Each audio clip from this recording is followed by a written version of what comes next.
Hello, this is Brad Peebler with The Foundry coming at you once again from NAB 2016. We are at the Filmlight booth, and we have the pleasure to speak with Marty Telasco. Marty, thanks for joining us. Good to see you, Brad.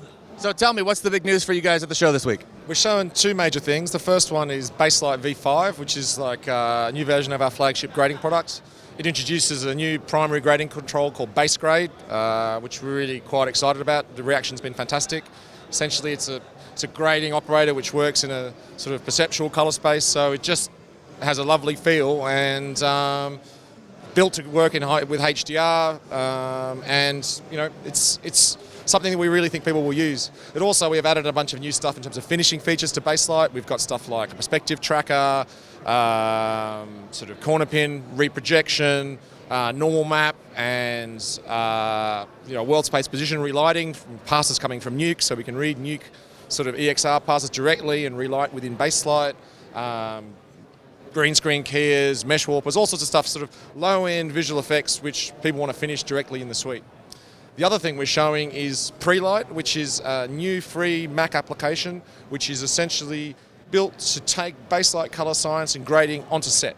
So it allows you to use Prelight color science, grading, generate lookup tables, and directly drive light boxes. Like for example, here we have a Teradek, a IS Mini from Fuji, and we can also directly drive an Alexa. So we can put a cube directly into the Alexa, which mimics the actual Prelight grading operators, and we can also store our BLG metadata inside the Alexa, so it gets written into the files, which is really exciting because when you paste those files into Prelight, the grades are already there.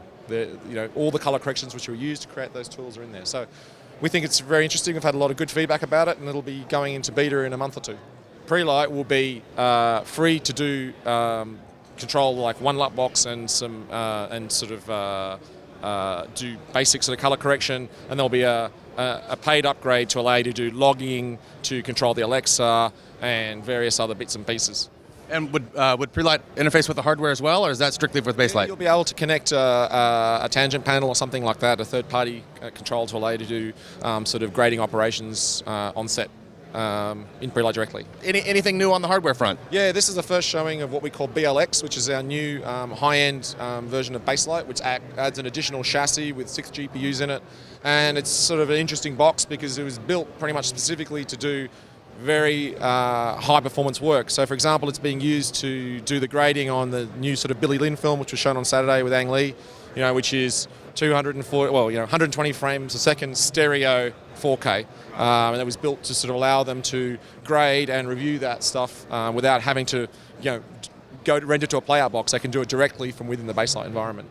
I mean, I know a lot of people who kind of understand color grading at a high level and see the hardware and think it looks cool, but I don't think people fully appreciate the sort of time savings and the benefit from the ergonomics from the control surface. Can you talk a little bit about why you want to have that control surface? I think the major reason for the control surface is just, it's like playing an instrument. A colorist is under a pressured environment. They are sitting there with a director who's making the film, and they have to be able to react to his changes and give him what he wants as quickly as possible. Having direct one-key access to all their various functions without having to go into menus or click a mouse or that sort of stuff is just allows them to work faster. If you see a colorist who's been using a Prelight for a while, they're barely looking at the panel. They just know where things are and they're just moving and working, and it just allows them to do their job better. So speaking of your customers, what kind of projects have been running through Prelight these days? We've had Hateful Eight doing the digital deliverables was done on Prelight. You've got Deadpool, which was recently a lot of fun, and probably the big one is Mad Max Fury Road, which was done a long grade over 8 months by Eric Whipp at Alter Ego in Toronto, and I thought it looks really, really good. That's a great film, and I think there was a lot of talk about the look of the film, obviously in a lot of different ways, but I think people underestimate the power of a good grade. And I think also what's really interesting about that film is that Eric's pretty much did a lot of compositing directly in Prelight. He did hundreds and hundreds of sky replacements, also this other stuff, like really pushed the system a long, long way. Well, congratulations, and hope you have a great rest of the show. Thanks for taking the time out today. Bye-bye. Cheers.